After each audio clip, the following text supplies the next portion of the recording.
and gentlemen, welcome to tonight's main event, the Eating Leather Podcast, sanctioned by the Sports Narrative Network. Let's meet the combatants. In this corner, weighing in at a svelte 300 pounds, Brian, the paper champ, Henning. And in this corner, weighing in at 195 pounds, your host and cruiserweight champion of the world, Dynamite Darren Boyd.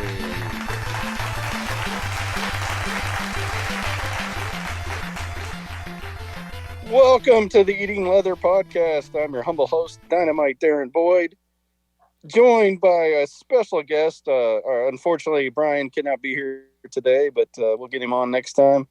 Joined by a special guest, Abraham Gonzalez, also known as Abe G, who's a pleasure to interact with on Twitter about boxing.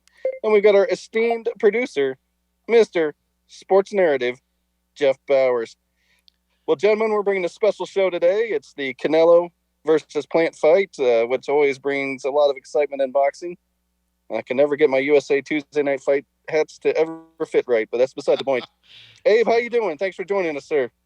Good, man. How you doing, Darren? I appreciate you guys having me on. You're a wealth of boxing knowledge, so I've enjoyed our Twitter interactions, and it's been a pleasure to meet you. Likewise, man. All right. Well, we will jump into it because this is a 30-minute power show. So, of course, we've got Canelo versus Plant as the main event. I've seen odds drop down for Canelo down to minus 1250 today. Canelo 56-1-2 versus Plant 21-0 with 12 KOs. But Abe, as you agree, Plant has fought absolutely nobody outside of Truex. Yeah, I mean, you go visit Box Rec and nothing really stands out to you. Some will say the Uskatagi fight was the one that everyone should hone in on, but I don't know. I mean, if that's his claim to fame, then he's in for a long night tonight. Didn't he beat Mike Lee, the former Notre Dame guy? Sure. I mean, yeah. Well, there's seems to be a lot of bad blood between these guys, and it seems to be real. There was a press conference fight. Now, I wear glasses, and I'm not the smartest guy in the world, but, Abe, if you and I were going to throw down, the first thing I'm going to do is take my glasses off, and somehow Caleb decided to take his jacket off first and then get punched, and he still had sunglasses on during the interview, and it still seems like he's pretty prone to being cut. Is that a huge concern tonight? Yes, to me the cut is still a concern. I don't know if you saw some of those angles from the weigh-in, but that cut still looked pretty fresh on his face. It did, didn't it? And I don't know, maybe a left hook or a jab opens that up in the first, second round. I think it will. Now, would you take your sunglasses off first before you would get in an altercation with anyone? I mean, that's just common sense 101. I still can't believe how stupid he was. I think he was just in the heat of the moment. You got to understand, for Plant, he's never been in this position, right? He is, getting international coverage, and he's on this stage with, media members from all over. He don't know what's going on. He's confused because this is his first time doing that. And Canelo, cool, calm, collective, because he's been on this stage. So yeah. I'm not surprised. I mean, if he would have gotten hit again, maybe he would have taken off the glass at that point, or we'd have kept him on. Who knows? I mean, maybe he would have took his shoe off first. I don't know. Well, I guess the other question is, why didn't Canelo break his glasses during that punch? But that's a whole nother conversation. Question, Darren. Yes, sir. Okay, so for this fight, if you are in Plant's corner and you're trying to find a way to win this thing, what possible strategy could he have to eke out a win here? he's going to pretty much have to fight like Floyd Mayweather fought Canelo, and that's be very defensive, jab and grab, hold him tight, and take him in the later rounds. I just don't see it happening. Abe? Yeah, so he's gonna have to stink it up, which I feel like he is all in about doing that tonight. He's gonna have to stink it up. Everybody keeps forgetting one thing real quick. Everybody keeps forgetting that before the Truex and the Uzcategui fight, Plant was stinking fights all over the country, and people did not want to see him fight. That's why he was on FS1.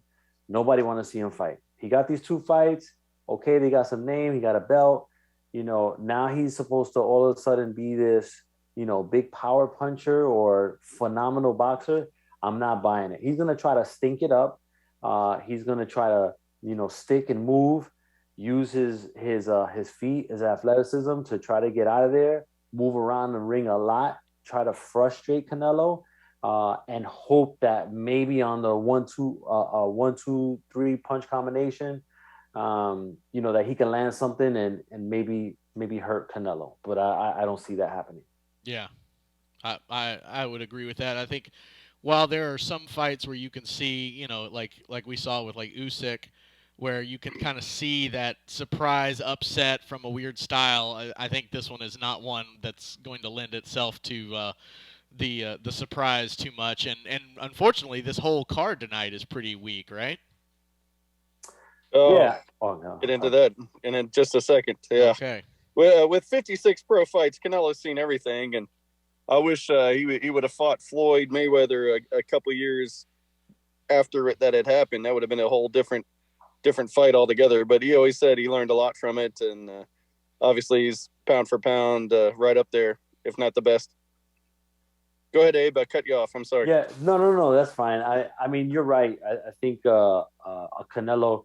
Well, one of my colleagues, David Phillips, wrote a piece on NY Fights, and he did that. A Canelo now versus a Floyd then, and it would have probably been a much better fight than it was the first time. But Floyd is a smart guy, man. He knew at that moment that Canelo was going to be something special. And his thing was, let me get this guy now while he's young and inexperienced. And then that way later on, this win will mean that much more. Floyd is a master of that. So no doubt. Kudos to him. They don't call him Money Mayweather for no reason. That's how you beat UFC fighters. Yep. That's get for that 50th win. Yep. That's exactly how that happens. All right, let's dip into this before we make our predictions. This undercard, which is, let me be politically correct, less than stellar. We got Elvis Rodriguez versus Juan Romero. Elvis is a minus 195, I think. Outside of that, Anthony Durrell. I mean, this does nothing for me. Abe? So let's talk about that Elvis Rodriguez fight, right? So his opponent, Romero, comes in a pound over on the weight. So the contractor weight was 142, came in at 143, didn't even try to lose it. He said, "Oh, he didn't care, did he?" Yeah. So when I got some sources that told me that he didn't even want to lose it, and that he basically was saying that the scale at the stage was wrong. On the stage was wrong. So he just started rehydrating. Afterwards, they negotiated some sort of rehydration clause. And so this morning, he was supposed to be no more than, I think, 10 pounds over. So we'll see. I mean, I haven't heard them cancel the fight, so it looks like the fight's going to be a go. But this is an interesting fight. Elvis Rodriguez is coming off of the one loss and then gets cut by Top Rank. And then gets picked up by PBC. Thinking about it in the future, I mean, he could potentially be one of those guys that fights for a belt after Josh Taylor moves up to 147 and all those belts become available again. So I think that fight has my interest more than anything else. Cool. Well, of course, I have to get this in because the official prospect of the Eating Leather podcast is Xander Zejas, who is signed by Top Rank. What are your thoughts on Xander Zayas before we make our official predictions? Oh man, Xander's got everything you want in a prospect and a potential future contender champion, right? He's got the looks, he's got the big smile, he's got the physique, he's got the athleticism, the punching power, the boxing skills. He's got it all, really. And so it's just a matter of him continuing to use his experiences to put it all together. And I think that every fight you're seeing him, move up one level each and every time out. And I think in December we're gonna see that, and he's gonna be, set up for a big 2022. Well, one thing I loved, Canelo called him out. Well, not called him out negative way. It was like, hey, son, I'd love to get in the ring with you in 2023. So that would be a big stepping stone fight for X. And we're so excited to see how his career is, and especially with his ability when he's got a guy hurt, he's got the finishing skills that kind of like an early Mike Tyson. When he's got you hurt, he's coming after you. He's going to get you out of there 9 times out of 10. Yeah, I was going to say setting up that Canelo and X fight. Is this a situation like you just mentioned where where Canelo wants to catch him early in his career and put that beat down early so that he can say, "Oh, look, I already fought him," and doesn't have to mess with him again once he figures it out, right, Abe? Yeah, no, I definitely see that, but also, in a not so serious way, he was kind of giving him, as I don't know if you guys watch wrestling, but he was giving him the rub, right, as they call it. Yeah. And so basically, he was giving Xander the rub and introducing him to an audience that he may not be exposed of because of his limited space, right, of him being a prospect. But now him having a conversation with Canelo, which would be shared across Canelo's fan base, that's giving him the rub and moving him on up, I would say. Good call. If only I followed wrestling. I haven't followed wrestling since the Von Erichs in the 1980s, if you know who the Von Erichs are here in Dallas, Texas. But I understand. All right. Predictions for this fight? Abe, you're up. Okay, so I'm going to say Canelo by decision. Ooh, going the distance, huh? Yes, sir. All right. Well, I'm going with Canelo with a 8th or 9th round stoppage. I think he will do some serious body work tonight and get him out of there.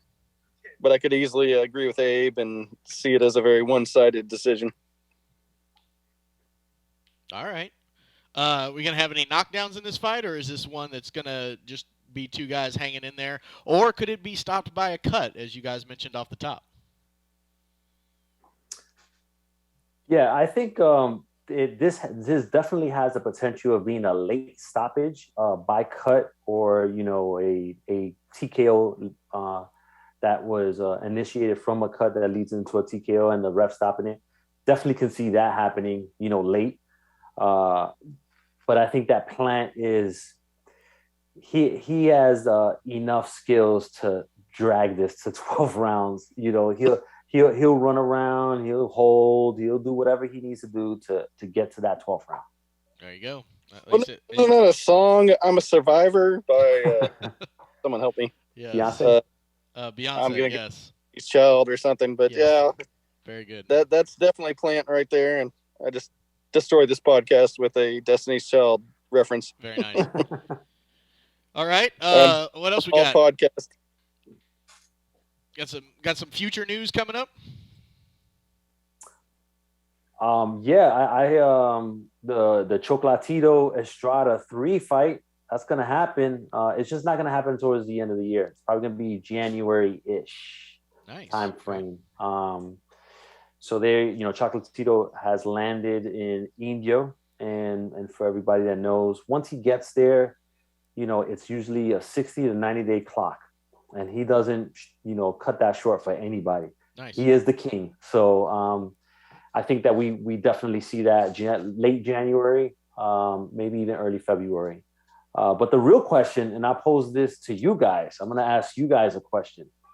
Who do you see Canelo fighting in 2022?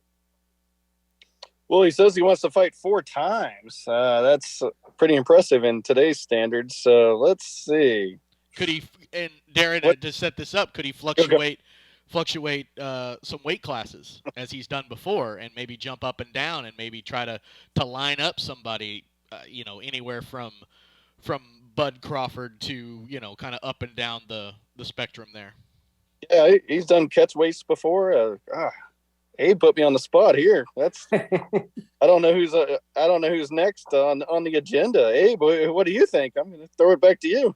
Hey, Darren, I'm glad you said that. So I think there's going to be a couple of mandatories in there, but the one name that I'm going to give you that I've been saying this for about 12 months now, that is not a name that is commonly been thrown out there. Errol Spence Jr. Yes. I was going to go. So Errol Spence Jr. So that's our boy. Let's put that fight in Dallas. Let's put that fight at Jerry World. Hell yeah. Stadium, 100,000 people there, guaranteed. Mr. Bowers and I, and hell, we'll bring you down to make that happen. Yeah, so that's what I was gonna say. There is no sure thing in life than Errol Spence and Canelo Alvarez selling out Dallas Cowboy Stadium. It looks like they've had some discussions, with Jerry Jones about bringing a big fight, and that is the only fight that will make that type of buzz. And it'll probably be, I'm sure that Canelo wouldn't mind giving up a couple pounds and say, a catch weight of 165, right? And so Spence would have to come up, but Spence is a big guy anyway. And he's not going to hang around 147 past next year, regardless. He's going to be at 154 by the end of 2022 or early 2023. So he's going to be in that weight class. He walks around probably 165, 170 right now anyway. Maybe even – so there was reports that he was walking around 185 at one point in between fights. So he's a big guy. He's got to lay off the Burger King. What's that? I said he's got to lay off the Burger King. He's going to do that. The Whataburger, sir. We're in Texas. Oh, that's a good point. And stay out of the clubs that do bad things and wreck your Ferraris. But that's a whole other conversation for our family. Yeah. We're doing it. So. Exactly. But Spence, I think that's the fight. That's the fight that that's a good one. That might happen towards the end of 2022. But don't we may finally get the Bud Crawford Spence fight in Dubai. So, don't count that one out either. Ooh, that's juicy rumor. Speaking of Bud Crawford, Crawford's got a test against Porter coming up, so we'll see there. Crawford's inactivity bothers me. We got our regular co-host lives in Omaha, and he runs into Bud all the time, and I'm just kind of worried about Bud's desire of boxing and his inactivity. But you may have more knowledge than I do. I was going to say, I'm looking at the Virgil Ortiz says he's ready for Bud Crawford as a news story. Yes. I think Virgil Ortiz is ready for a title shot, whether it's Bud Crawford or Spence. I think the time is now. We're never going to know if he's really ready until he gets in there. And I say that, for him and Boots Ennis. Those guys should get a shot next year, so that we know what we got, because there's too big of a gap between the prospects and the champions at 147. Did you like Ennis's performance? Oh, absolutely. That guy is Boots Ennis is the real deal. I don't care what anyone says. He's the real deal. Him and Virgil Ortiz are the future of the sport. Nice. Absolutely. Well, besides Xander, of course. Yeah. I think his lawyer is going to lift the restraining order against me for my love of Xander before I get to interview him. I've got a few other notes for you guys to react to. Bob Arum saying that he wants Lomachenko and Shakur Stevenson to match up after their next wins. Thoughts? Ooh, that might be a tough watch right there. Think so? Who's going to come in and start dropping bombs on each other? That could be a tactical battle. Abe? Yeah, I mean, I think that might it's tough. That might be a little too far. looking ahead a little too far, but if it does, I think it'll be far enough to where Loma's fastball won't be that plus 90 miles per hour no more, so Right. to speak. And I think Shakur will dominate him. Really? That's interesting. I mean, Loma was there on top, then got surprised, and really hasn't been able to recapture it. And you just wonder if the age is catching up with him. All right, so here's more Bob Arum screwing things up.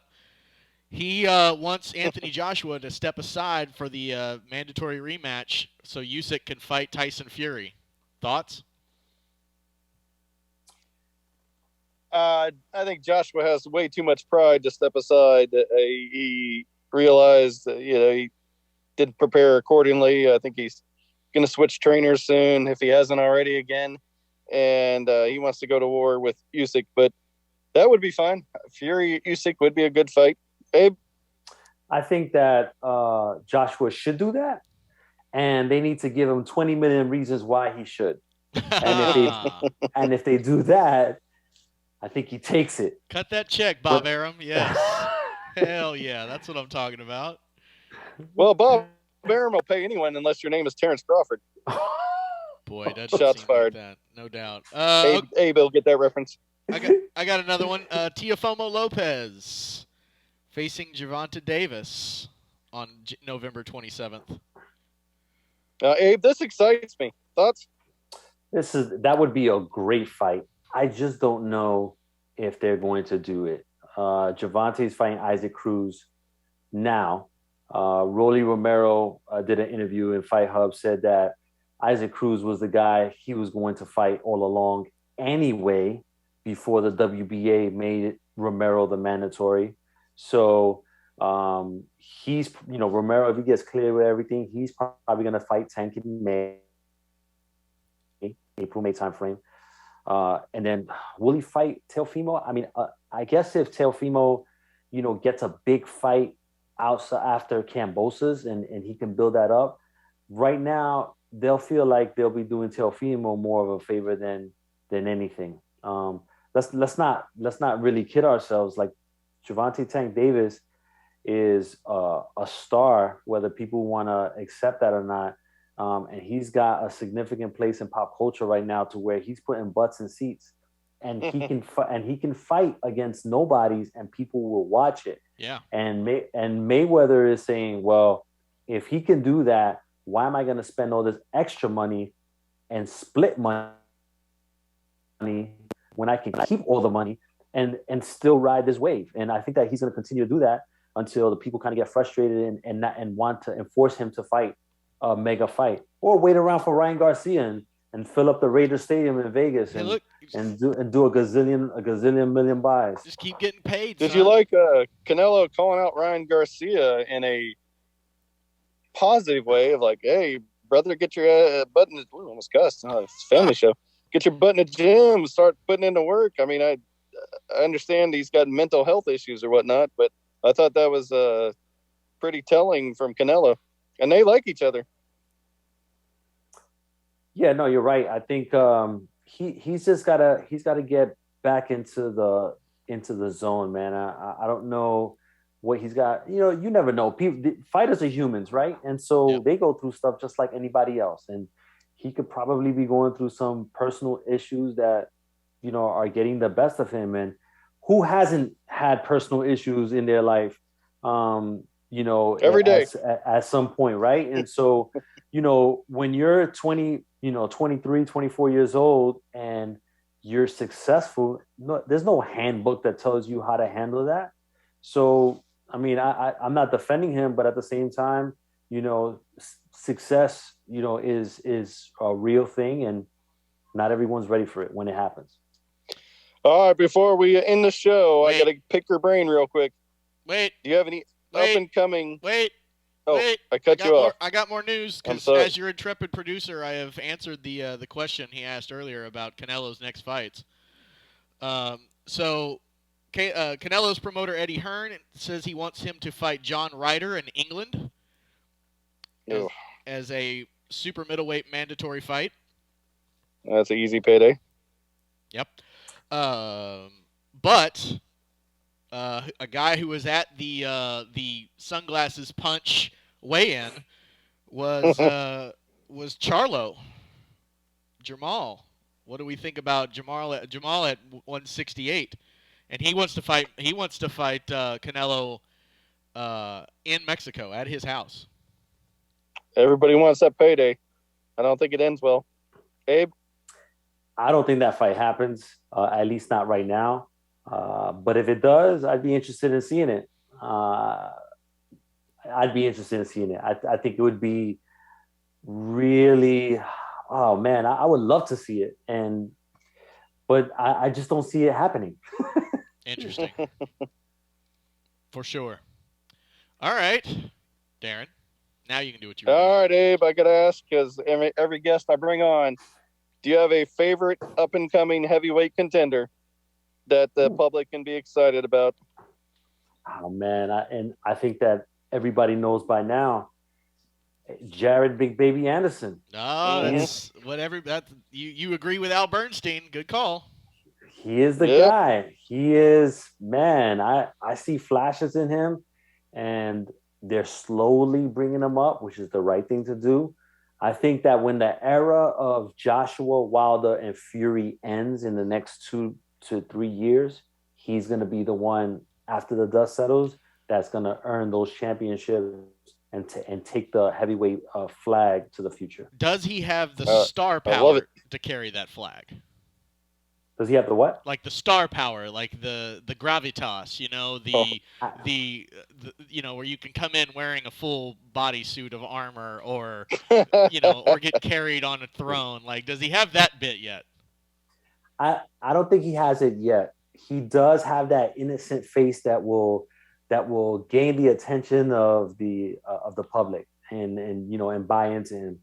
But I think he's learning little by little, and some of those things that, you know, that's why you hire PR people and marketing folks and all that to kind of train you. And I think within time he will. He just doesn't have it right now, but slowly but surely you'll see that personality start coming out, and he'll be right there.